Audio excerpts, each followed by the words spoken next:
We're continuing on Chapter 8 of the Oversoul 7 Trilogy series. We're on the first book, The Education of Oversoul 7.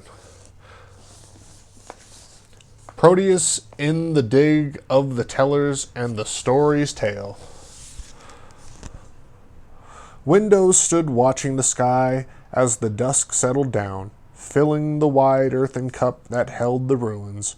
His head was thrust upward, his long humped nose pointing at the suspiciously empty air above. The search party had not returned as they said they would. For hours he'd waited for their copter's shocking emergence in the usually silent sky. Floaters were leery of Earth night. It was odd that he hadn't heard from them earlier. Window thought back. They had no reason to doubt his word when he told them he hadn't seen the boy and promised to contact them if he did. He opened his inner senses as fully as possible, but he could perceive no strangers in the immediate area. On the Earth's surface, beneath it, or above, no alien thoughts nibbled at the far reaches of his mind. No unfamiliar shapes rose out of the darkness of his inner concentration. He smiled to himself. Either window wasn't open, or the area was safe for the night. Still, he didn't like it. He sat down, fingering a piece of broken pottery. A picture of a woman who made it so many centuries ago flashed into his mind. It was of early 20th century origin, fashioned apparently for show rather than use. Irritable Window dismissed the images, not wanting to be distracted. No sky elevator had descended or risen that day, so his scouts told him. Then where was the search party? All they needed was a lost search party, he thought wearily. That would bring even more floaters down to investigate. Such a situation could be more a calamity than any they'd ever faced. He looked up. The sky was darkening. The window became aware of a familiar inner sense of motion, activity approaching. Still some distance away, he closed his eyes. The inner darkness vibrated, trembled, broke, and a miniature image in full color formed. The searcher's copter. Mentally, Window enlarged the picture, and his consciousness entered it. Then there were the same three women he'd spoken to yesterday. He picked up their thoughts and conversation at once, so he really couldn't differentiate between what was said or mentally decided upon. He grinned. They weren't going to return. That much was clear. With typical floater's arrogance, they didn't think that he and his men could possibly find the boy if they hadn't. He laughed suddenly, discovering deeper reasons beneath their consciousness. They'd stayed on Earth later than they'd planned in the last attempt to find Proteus, and they felt uneasy about landing at the dig at night, with men around who weren't under their thumb. Besides, they were convinced that the sky elevator simply malfunctioned the day Proteus disappeared, releasing itself and leaving evidence of the unauthorized trip on its log. A coincidence that led them to a futile Earth search. Again, their prejudice came into play. They should have known that a boy wouldn't be daring enough to attempt such a journey. Now they were convinced that he was hiding someplace in the floating city, where they should have concentrated their efforts all along. It was odd, Window thought, but their prejudice against men did annoy him, even though he understood its roots. But prejudice itself, the sensed feel of it, had a bitter shape to the inner senses. It felt like a prickly bush whose needles jabbed against his own soft acquiescence to all forms of life. Enough. There was no need to wait the actual appearance of the copter in the sky. It would not stop. They'd already notified the floating city hours ago, and the sky elevator would be picking up the search party copter and all. He kicked some debris We went inside one of the small shacks ostensibly used for the dig, pressed a portion of the woodwork, and crossed to the center of the floor. At once a trapdoor opened. He went down a few stairs to the elevator, which dropped him quickly and directly into the inner dig where Proteus would be waiting. Proteus heard him coming and leapt to his feet. He was full of questions. Well, Window said, your search party is leaving. They've decided that you're not on Earth because a boy couldn't be bold enough to pull such a stunt alone. And being men, we couldn't find you if they didn't. Window smiled dryly. They're wrong on several points. We have men and women here, and the ruins above the dig is just camouflage. We live beneath you now. We live beneath you. No. Oh, we live beneath you, as you know, obviously. How many of you are there? Proteus asked. How do you get away with it? He was refreshed after a good night's sleep. All he could think of now was the fact that people were actually living beneath the earth, unknown to the people above it. I can't tell you everything at once, Windows said, smiling. We're supposed to be part of a minor archaeological study with our own funds. We report to our own mother group in the floating city. Archaeology is considered a harmless male activity, no longer taken seriously since the main population left Earth, so no one bothers us. I guess I don't understand, Proteus said. Do men rule things here? Window shook his head. Each sex has tried to rule the other thing throughout history.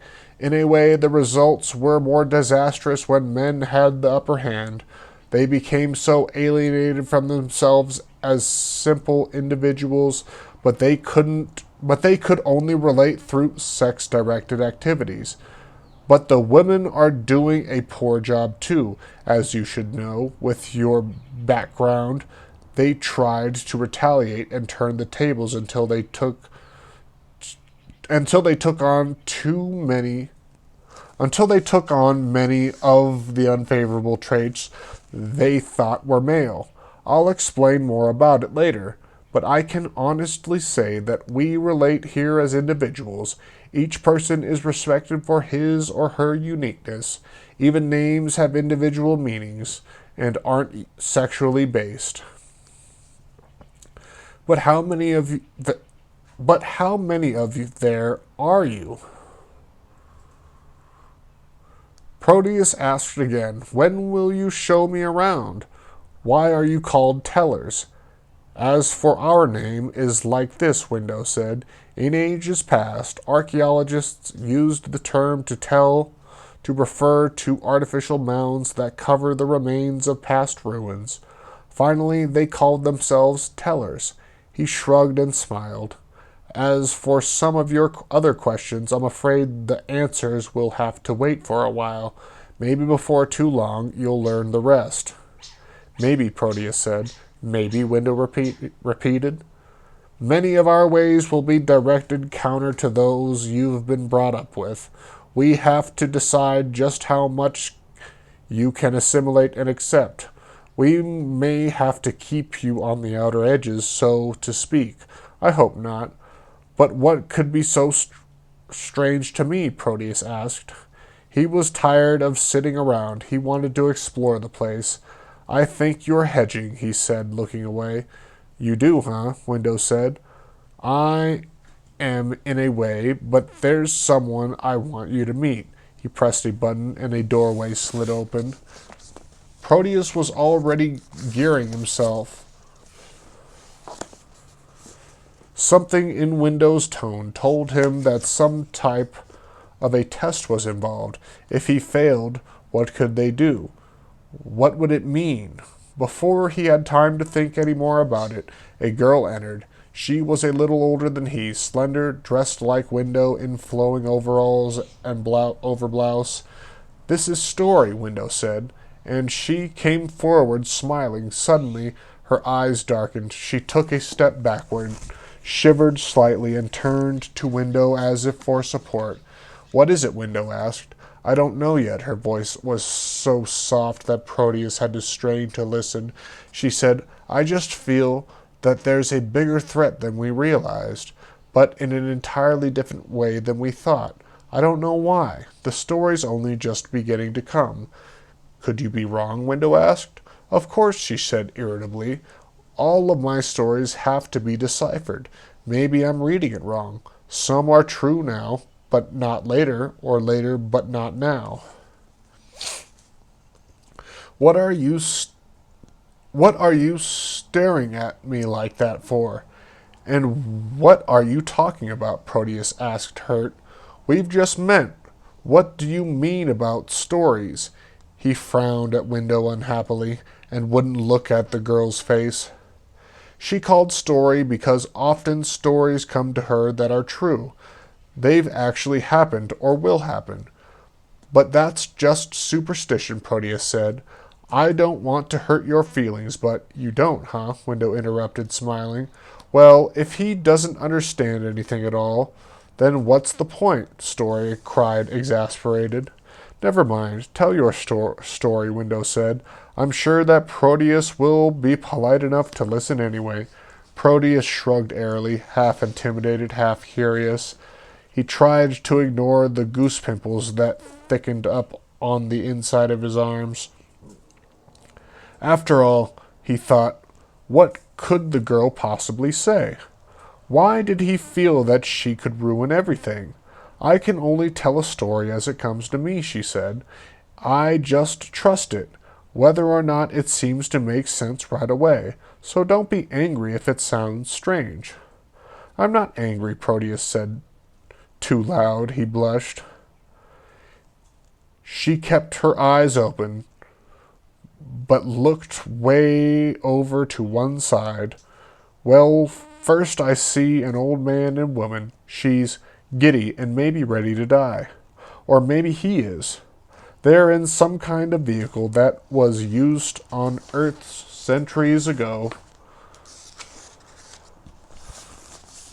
Something is about to happen, or maybe it just has. She seems to be talking to some man who's dead, and his body is nearby. The two of them are connected with Proteus. Proteus stared at her, transfixed yet scandalized. What nonsense, he thought, wondering how Window could take story so seriously. There's another man, she said, older than Proteus, but still young. He's imprisoned in a room, all alone, and there's a painting of an ancient farmhouse with trees all around. Proteus started to lean forward. He dreamed of such a painting or one like it. The trees had fired his imagination and made him even more determined to go to Earth's surface. What is it? Proteus, Window asked. Nothing. Proteus lowered his eyes uneasily. He wasn't lying, he told himself. It was just coincidence. Story's eyes never changed direction. She kept staring over to the right without turning her head until Proteus was tempted to turn himself to see what she was looking at. Anyhow, I don't like this particular man too much, she said. The one locked in the room. He's terribly self-indulgent. And I see a young black woman, too.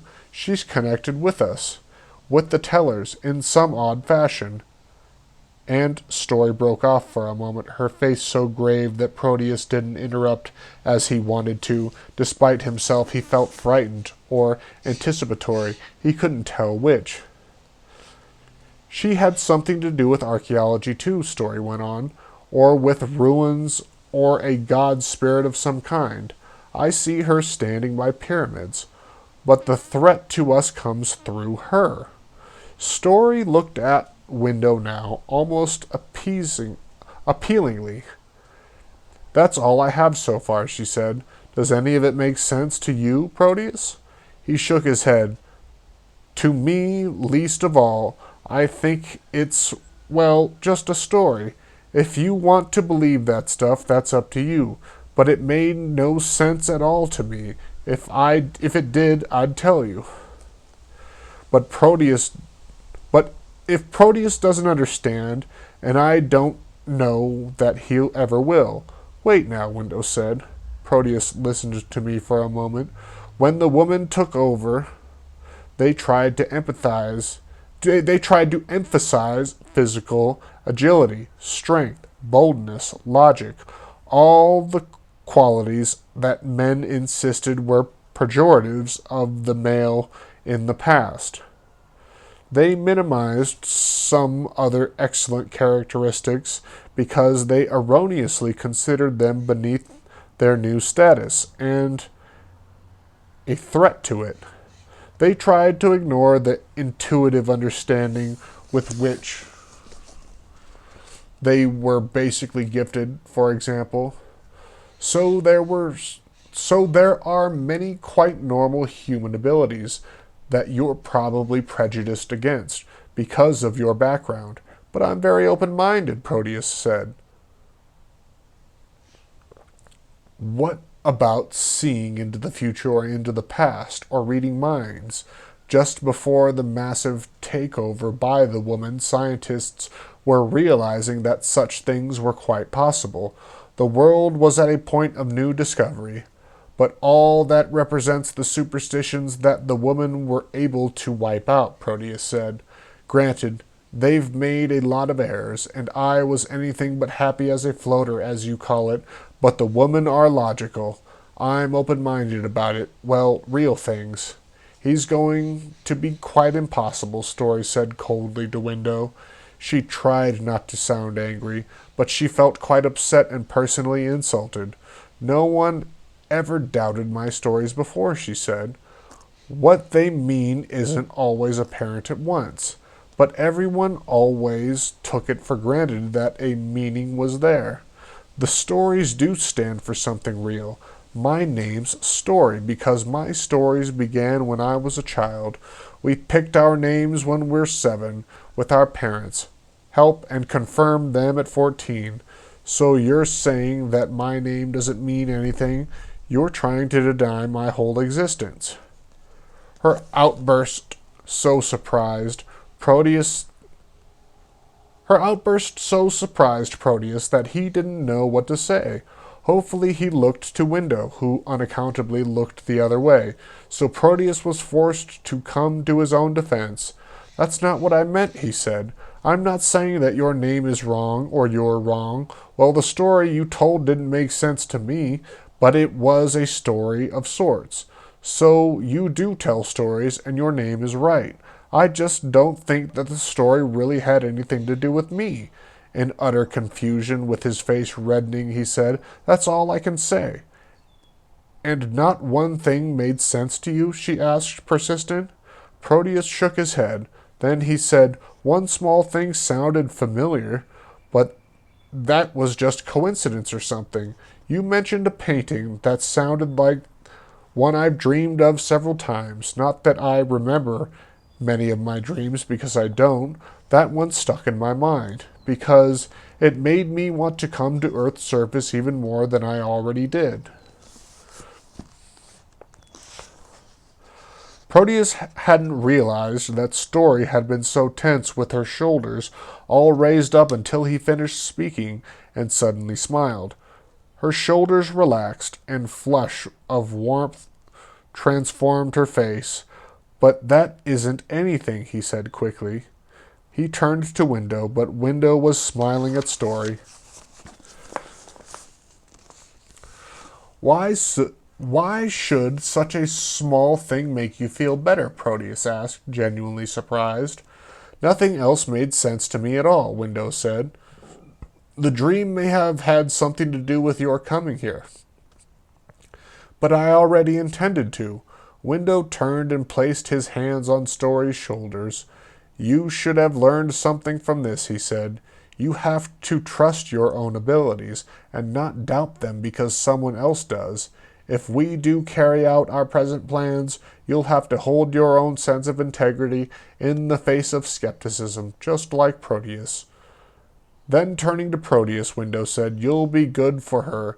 She isn't used to anyone doubting her word. You'll end up teaching each other. So Story added soberly, If you get more on the implied threat, let me know. Then gently, Distortion could account for it.